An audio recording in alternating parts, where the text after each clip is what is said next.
वज़ीर आज़म शहबाज शरीफ से वफाकी वज़ीर दाखिला मोहसिन नकवी ने मुलाकात की। वफाकी वज़ीर दाखिला ने वज़ीर आज़म को बलूचिस्तान में अमन व अमान की सूरत हाल और अरबईन के ज़ायरीन की नई पॉलिसी के हवाले से ब्रीफिंग दी। वज़ीर आज़म ने वफाकी वज़ीर को ज़ायरीन के लिए खुसूसी परवाज़ों का इंतज़ाम करने और गवादर सेफ सिटी पर काम शुरू करने की भी हिदायत की।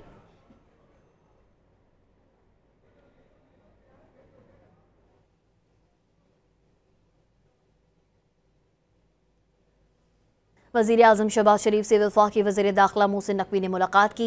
वफाकी वज़ीर दाखिला ने वज़ीर आज़म को बलूचिस्तान में अमन व अमान की सूरत हाल और अरबईन के ज़ायरीन की नई पॉलिसी के हवाले से ब्रीफिंग दी।